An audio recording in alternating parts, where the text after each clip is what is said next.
वंदे मातरम दोस्तों। हमने अगले क्लास में हमारा जो 19वां प्रकरण था महाकवि कालिदास, जिस जीवनी के बारे में हम अध्ययन कर रहे थे, उसमें अंत में हम इस जीवनी के बारे में यहाँ तक पहुँचे थे कि ये जो विद्वानों थे, जो पंडित थे, यानी कि उन विद्वानों और पंडितों ने मिलकर छल करके, कपट करके विद्योत्मा का विवाह उन मूर्ख के साथ करवा दिया। बाद में वह मूर्ख व्यक्ति एक दिन ऊँट को देखकर अपना मौन व्रत जो था वह तोड़ देता और वह उठरू उठरू ऐसा बोल देता है। तब विद्योत्मा को ये सारी जो पंडितों की, विद्वानों की जो साजिश थी, उनका उन्हें पता चल जाता है। तब विद्योत्मा को दोस्तों बहुत मानसिक दुख होता है, इसलिए वह उन मूर्ख युवक को महल में, यानी कि अपने महल में आने पर वह रोक लगा देती है, यानी कि वह प्रतिबंध लगा देती है और कालिदास को, ये जो मूर्ख युवक था, उसे एक कोठरी में बंद रहने का आदेश किया जाता है। तो वहीं पर वह मूर्ख युवक ने काली माता की कठोर साधना की, उपासना की, और उसी उपासना की वजह से काली माता उस पर प्रसन्न होते हैं और वहीं पर उन्होंने उसकी प्रसन्नता की वजह से धर्मशास्त्र, साहित्य शास्त्र, वेद, उपनिषद आदि जो विद्याओं का ज्ञान वह काली माता की कृपा से वह मूर्ख युवक प्राप्त कर लेता है। और बाद में वह विद्योत्मा के महल पर जाकर संस्कृत भाषा में वह मूर्ख युवक बोल देता है कि भाई,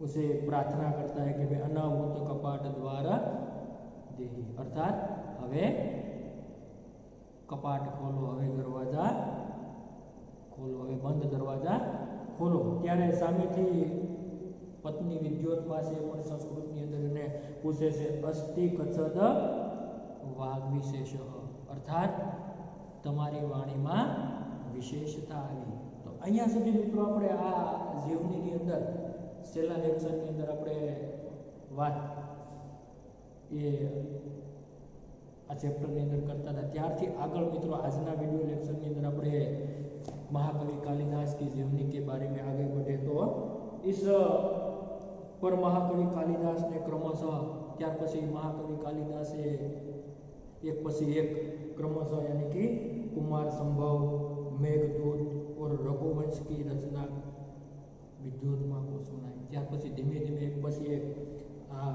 कालिदासे पोतानी पत्नी विद्योत्मा ने जो कुमार संभव उसकी एक प्रसिद्ध रचना है, और उसके बाद जो मेघदूत, बाद रघुवंश नाम का उसका जो संस्कृत साहित्य का प्रसिद्ध जो नाटक है, उन सभी रचनाओं विद्योत्मा को उन्होंने सुनाई।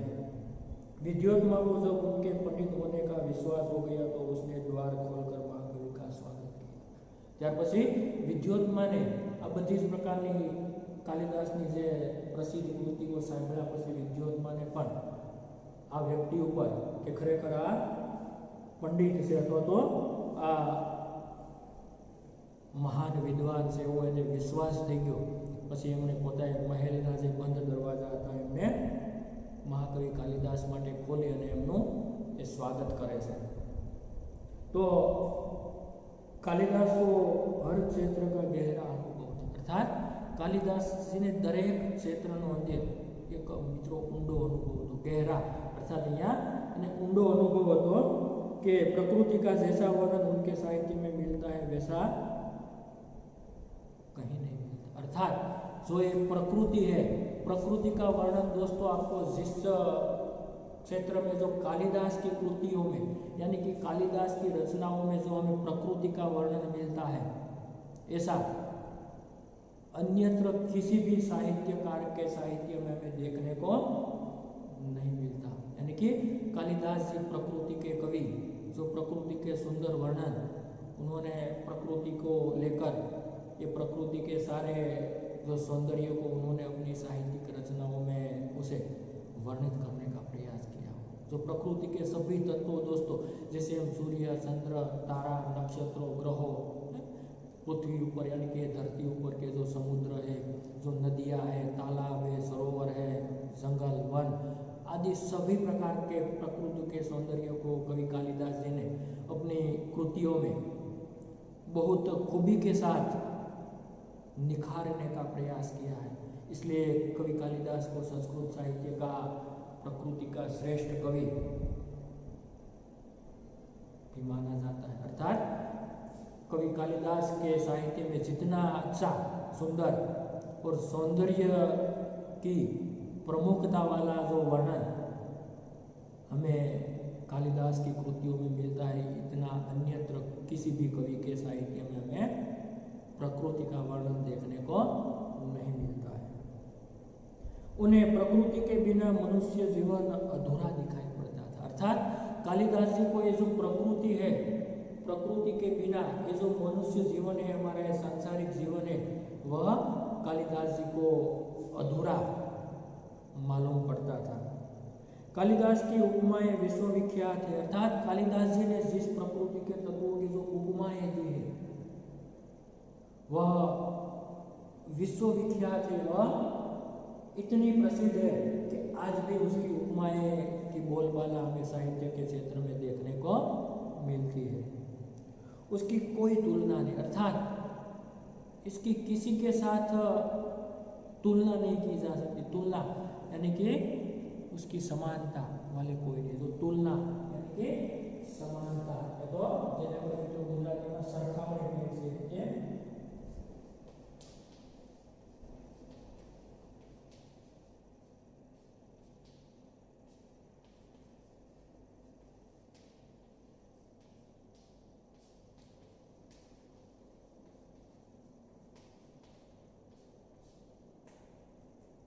समानता है तो बराबर है, उसके समान, उसके बराबर कोई नहीं, यानी कि उसकी कोई जोड़ नहीं, उसकी किसी पे ये तुलना की हमें कोई जोड़ नहीं हो सकती। चरित्र चित्रण में भी महाकवि कालिदास की तुलना नहीं की जा सकती। अर्थात जिन चरित्रों, जिन पात्र का जो उन्होंने चरित्र चित्रण किया है, उसकी भी तुलना किसी अन्य साहित्यकारों के चरित्र चित्रण के साथ दोस्तों नहीं की जा सकती है और उनकी कोई बराबरी नहीं कर सकता। उसके पात्रों का व्यक्तित्व अपनापन लिए रहता। अर्थात एमना जे कवि कालिदास जी जे पात्रों से ये खरेखर पोताનું व्यक्तिगत पोतापन ये अपनापन लिए बिना नहीं रह सकता, यानी कि वह अपनेपन लिए यानी कि अपनेपन लेकर आते हैं। हर बात बड़ी ही स्वाभाविकता से उपस्थित होती है। अर्थात कवि कालिदास के जो पात्र है, जो चरित्र है, उसकी हर बात स्वाभाविक तरीके से हमें उत्पन्न होती हुई दिखाई देती है, यानी कि ये हर बात में किसी भी प्रकार का जो बनावटीपन उनमें हमें देखने को नहीं मिलता है। और साथ ही कालिदास अपने काव्य तथा नाटक के द्वारा बार बार यही बताना चाहते हैं। अर्थात कवि कालिदास जी પોતાના કાવ્યો, પોતાના નાટક અથવા તો પોતાના સાહિત્ય દ્વારા એ વારંવાર એ बतावा मांगे से कि भाई राजा प्रजा का शासक ही नहीं, उसका रक्षक और पिता। अर्थात कवि कालिदास के वर्णनों में हमें सभी जगहों पर ऐसा देखने को मिलता है कि राजा केवल प्रजा का शासक नहीं होता, परंतु उसका रक्षक होता है, उसका पिता होता है। अर्थात राजा का स्थान प्रजा के लिए पिता तुल्य होता है, यानी कि पिता के स्थान से कवि कालिदास के राजा का जो चरित्र होता है वह एक पिता तुल्य होता है, पिता समान होता है। जो राजा होता है वह हमेशा के लिए प्रजा के पालक होते हैं, प्रजा के पिता के समान होते हैं। ऐसे कवि कालिदास जी ने हमेशा के लिए अपने साहित्य में दिखाने का प्रयास किया है, यानी कि ऐसा वर्णन करने का प्रयास किया है। उन दिनों समाज में नारी का क्या स्थान था, इस बात का पता भी हमें कवि कालिदास की रचनाओं से मिलता है कि भाई ये जमानाની અંદર વર્ષો એટલે કે મિત્રો પ્રાચીન કાળની અંદર આપણા સમાજની અંદર આપણા દેશની અંદર સ્ત્રીઓનું અથવા તો નારીઓનું શું સ્થાન હતું તેનું વર્ણન પણ આપણને કાલિદાસની રચનાઓની અંદરથી આપણને जानवा મળે છે અથવા તો જોવા મળે છે।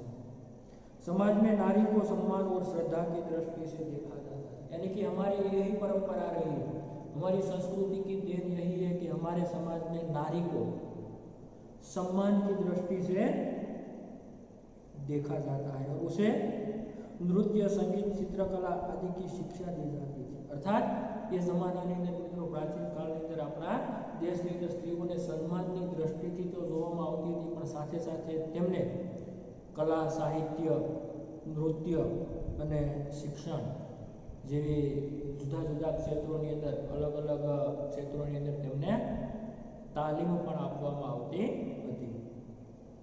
महाकवि कालिदास के 7 प्रमुख ग्रंथ है। दोस्तों आपको भी ये पता होगा कि महाकवि कालिदास जी के प्रमुखतः એટલે કે મુખ્ય 7 ગ્રંથો છે જે પ્રસિદ્ધ છે અથવા તો આજે ખૂબ જ જાણીતા છે। तो खास કરીને 7 ग्रंथ में से पहला जो ग्रंथ है उसमें पहला ग्रंथ है ऋतुसंहार।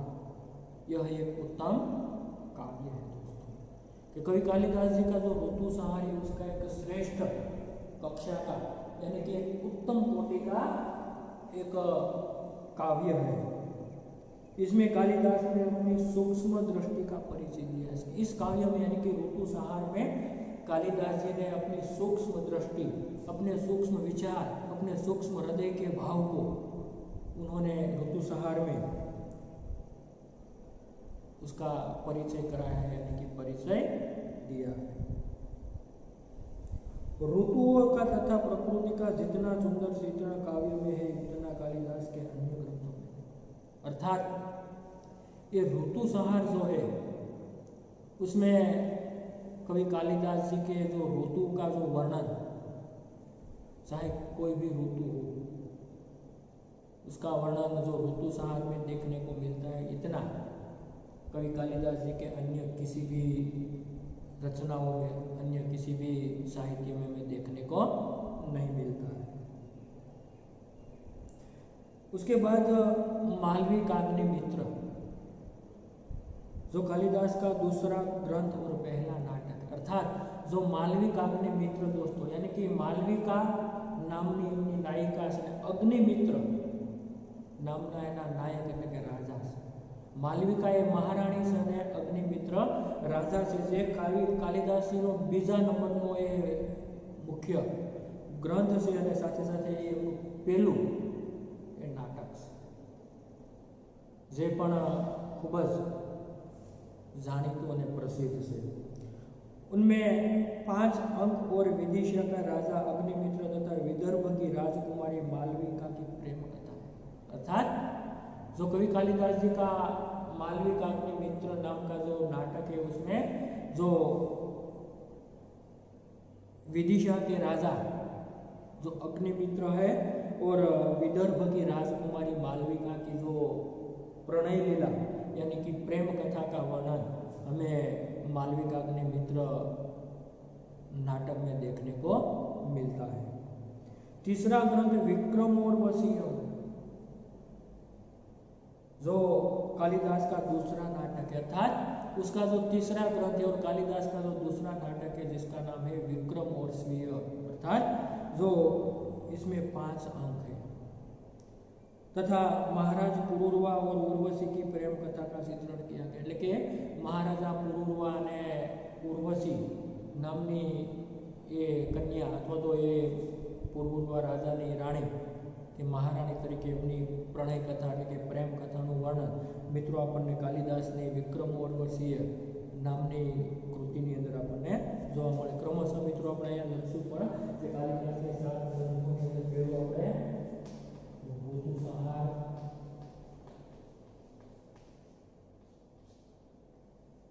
ત્યાર પછી બીજું આપણે ગ્રંથ જોયું છે જેનું નામ છે માલવિકા અગ્નિમિત્ર,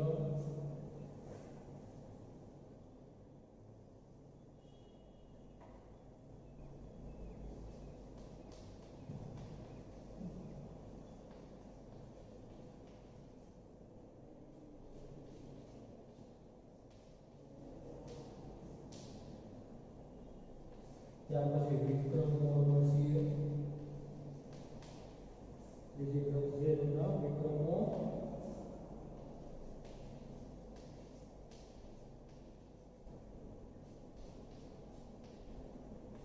ખાસ કરીને અહીંયા ઋતુસંહારમાં ઋતુઓનું સુંદર વર્ણન, માલવિકા અગ્નિમિત્રની અંદર માલવિકા અને અગ્નિમિત્ર રાજાનું વર્ણન, ત્યાર પછી વિક્રમો એટલે કે વિક્રમો ની અંદર ખાસ કરીને ઉર્વશી અને એ महाराजा जो पुरूरवा है उसकी प्रेम कथा का वर्णन हमें देखने को मिलता है. उसके बाद की जो रचना है जिसका नाम है दोस्तों कुमार संभव.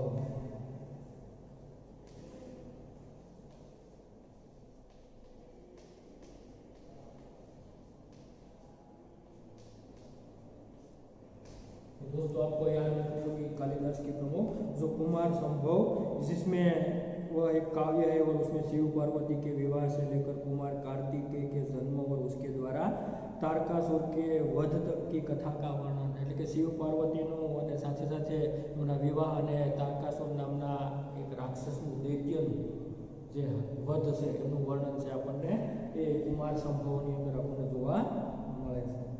ત્યારબાદ આગળ मेघदूत कालिदास का 5वां ग्रंथ है, जो है 5वां ग्रंथ है जिसका नाम है मेघदूत, जो कालिदास जी का 5 नंबर का ये प्रमुख ग्रंथ है, जिसमें खास करके यह एक खंड काव्य है साहित्य प्रकार की दृष्टि से.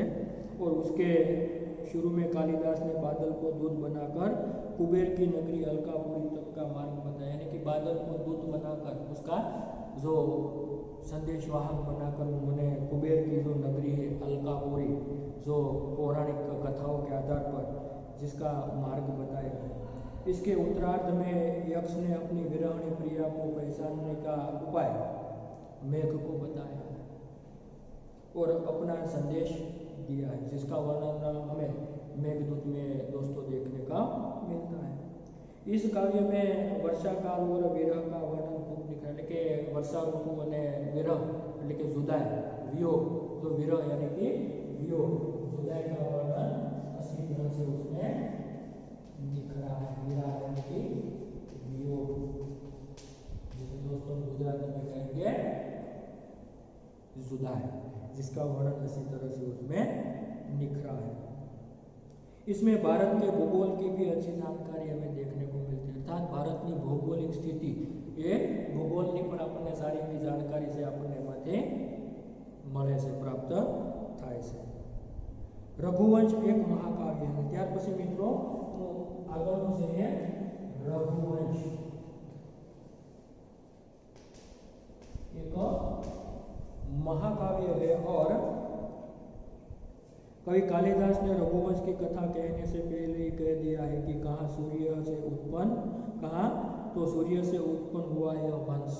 ये कथा लगता पहला है कि सूर्य वंश जे सूर्य थी उत्पन्न थયેલો એ वंश हुआ कहाँ मोटी बुद्धि वाला. मैं तिनको से बनी छोटी सी नाव लेकर मैं अपार समुद्र को पार करने की बात सोच रहा हूँ. सूर्यवंश के दिलीप से लेकर कुश और उनके अनेक उत्तराधारियों तक की कथा रघुवंश में એટલે કે સૂર્યવંશના તમામ રાજાઓ મહારાજાઓ એટલે કે એ ભગવાન શ્રી રામનો વંશ એટલે કે એ સૂર્યવંશના દિલીપથી લઈને એટલે કે રઘુવંશના એ દિલીપથી લઈને લવ કુશ સુધીના મહાન એ રાજવીઓની કથા આપણને એ રઘુવંશની અંદર કવિ કાલિદાસજીએ સુંદર રીતે એમણે એ વર્ણવવા માટેનો પ્રયાસ કર્યો છે. महाकवि कालिदास का 7वां और सर्वोत्कृष्ट ग्रंथ એટલે કે કાલિદાસના 600 ગ્રંથની અંદર 7મો અને સૌથી શ્રેષ્ઠ કહી શકાય એવો ગ્રંથ જેનું નામ છે અભિज्ञान शाकुंतलम। तो 7वां और सबसे प्रसिद्ध ग्रंथ जिसका नाम है अभिज्ञान शाकुंतलम।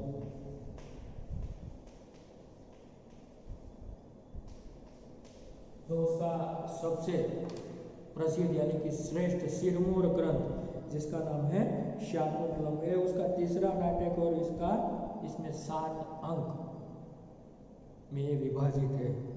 महाकवि ने इस नाटक में राजा दुष्यंत तथा शकुंतला की कथा पेश की। आ नाटक में महाकवि कालिदास जी मित्रों राजा दुष्यंत અને શકુંતલાની કથા એ સુંદર રીતે મિત્રો કહેવામાં આવી છે। તમે 8મા ધોરણની અંદર દુષ્યંતનું અને શકુંતલાનું એ વર્ણન સુંદર રીતે મિત્રો તમે ભણી ચૂક્યા છો। એ કથા એ અભિज्ञान શાકુંતલમ નામના એ 3જા નંબરના કાલિદાસજીના નાટકની અંદર કરવામાં આવી છે। तो मित्रों खास કરીને અહીંયા इस प्रकार ये महाकवि ने इस नाटक में राजा दुष्यंत और शकुंतला की कथा कही और इस तरह महाकवि कालिदास आज भी हमारे संस्कृत साहित्य में अमर है। अर्थात इन महत्वपूर्ण रचनाओं की वजह से आज भी महाकवि कालिदास जी हमारे साहित्य में वह अमर है। इसकी कीर्ति उसका यश आज भी इतने वर्षों के बाद भी हमारे साहित्य में गौरव के साथ जो आदर के साथ लिया जाता है। और उनकी रचनाओं में तत्कालीन साहित्य, शासन और राजनीति, समाज और जन विश्वास, भूगोल, ललित कला, स्थापत्य आदि सभी की झलक हमें देखने को मिलती। अर्थात તે સમય દરમિયાન એટલે કે તત્કાલીન સમયની એ ખાસ કરીને એમની રચનાઓની અંદર એમનું સાહિત્ય હોય, શાસન વ્યવસ્થા હોય, ત્યારની જે રાજનીતિ એટલે કે રાજ્યશાસ્ત્રની વાત હોય, સમાજ વ્યવસ્થા હોય, લોકોનો વિશ્વાસ, જન વિશ્વાસ, ત્યારનું એ સમયની જે ભૂગોળ ભૌગોલિક પરિસ્થિતિ, સાથે સાથે લલિત કલા, સ્થાપત્ય માટેની લલિત કલા અને સ્થાપત્ય જેવી તમામ પ્રકારની વિદ્યાઓની ઝલક મિત્રો આપણને કાલિદાસજીના આ સાહિત્ય સ્વરૂપોની અંદર આપણને મિત્રો જોવા મળે છે। તો અહીંયા મિત્રો આ પ્રકારે કવિ કાલિદાસજીની આખી જીવની અહીંયા આપણને લેખક શ્રી નરપત બારડ દ્વારા यानी कि हड़वीसा द्वारा सुंदर रीते अँ मूकवामां आवी, जेनी अंदरथी आपणे ख्याल आव्यो कि कवि कालिदास मात्र संस्कृत साहित्यना महाकवि छे एटલું જ આપણે જાણતા હતા, પરંતુ હવે પછી આપણને ખ્યાલ આવ્યો કે કાલિદાસનું બાળપણ કેવું હતું, એમનું જન્મ, એમનું યુવાવસ્થા, એક મૂર્ખ વ્યક્તિ તરીકે એ કાલિદાસ એ सामान्य परिस्थिति में कई परिस्थिति अंदर ये पहुँची सके से ये बात ने ये आ जीवन कथा अंदर अपने सुंदर रीते ये व्यक्त कर्युं छे। खास कर मित्रों तमने पहला कहूँ कि आ जीवनी से एमांथी आपने एक एवो संदेश, एक एवो उपदेश प्राप्त थाय छे कि भाई किसी बच्चे को मूर्ख या तो बुद्धू मानना नहीं चाहिए, क्योंकि वह मौका मिलते ही हीरे की तरह समझ सकता है। जिस प्रकार कालिदास जिसे लोग मूर्ख मानते थे, बुद्धू मानते थे, पर वह उसे मौका मिलते ही, अवसर मिलते ही वह आज एक हमारी संस्कृति के श्रेष्ठ है तो सिरमौर महाकवि कालिदास के रूप में आज भी हमारे सामने उसका नाम आज अमर पताका की तरह आज भी गूंज रहा है। तो इसी प्रकार दोस्तों ये 19वां जो चैप्टर है पाठ है, हम यहाँ पर ये तीसरे वीडियो लेक्चर के अंत में यहाँ पर पूर्ण करते हैं और साथ ही ये जो स्वाध्याय के कुछ प्रश्न यहाँ पर दिए गए हैं जिसका हम यहाँ पर संक्षेप में आपके साथ चर्चा करते हैं। तो पहला सवाल है कालिदास ने जन्मस्थान का नाम बताइए। तो दोस्तों हम बता सकते हैं कालिदास जी के जन्मस्थान का नाम उज्जैन यानी कि उज्जैनी नाम से ये जाना जाता है। उसके बाद दूसरा सवाल है मेघदूत का नायक कौन है। तो मेघदूत शिष्य में यहाँ मेघदूत का नायक एक यक्ष है, जो भी अभी हमने उसके बारे में बात की, जो दूध बनकर उन्हें भेजे थे। उसके बाद तीसरा, विक्रम संवत का प्रारंभ किसने करवाया? तो हम कह सकते हैं कि विक्रम संवत का प्रारंभ उज्जैन यानी कि उज्जैनी के राजा विक्रमादित्य ने करवाया। फिर 3-4 वाक्य में सवाल है, ये भी एकदम सरल है। अब दोस्तों, कालिदास की अज्ञानता किस बात से प्रकट करती है, हम इसके बारे में लिख सकते हैं। जो हमने जो प्रसंग पढ़ा कि जिस पेड़ की डाल पर वह बैठे थे, वहीं पर उसी पेड़ को वह डाली को काट रहे थे, उससे हमें पता चलता है कि कालिदास जी की ये अज्ञानता है, वो मूर्ख है। ये इसी प्रकार लिख सकते हैं। दूसरी बात है, विद्योत्मा का परिचय दीजिए, तो उसके बारे में भी एकदम सरल तरीके से आप ये पाठ के आधार पर उसके परिचय हम शारदानंद नामक राजा के राजकुमारी के रूप में जाना जाता है। उसे अपने रूप, सौंदर्य, गुण, साहित्य, विद्या का घमंड था, अभिमान था। फिर तीसरा सवाल है, महाकवि कालिदास की कृतियों के नाम दीजिए। जो यहाँ पर उपस्थित है, महाकवि कालिदास की जो प्रमुख कृतियाँ हैं, जिसके बारे में आपको उसका नाम बताकर उसके बारे में 1-2 वाक्य लिखकर उसे अच्छी तरह से उत्तर देना। ऋतुसंहार, मालविका, अग्निमित्र, विक्रमा, कुमार संभव, मेघदूत, रघुवंश और अंतिम अभिज्ञान शाकुंतलम। उसके बाद दूसरा सवाल है, शब्द समूह के लिए दोस्तों एक शब्द दीजिए, तो जिसमें सभी का हित समाया हुआ हो। जो प्रश्न नंबर तीसरा है, शब्द समूह। तो पहला है, जिसमें सबका हित समाया हुआ हो, तो सर्वहितकारी। इसके लिए कौन सा शब्द प्रयोग करेंगे? सर्व।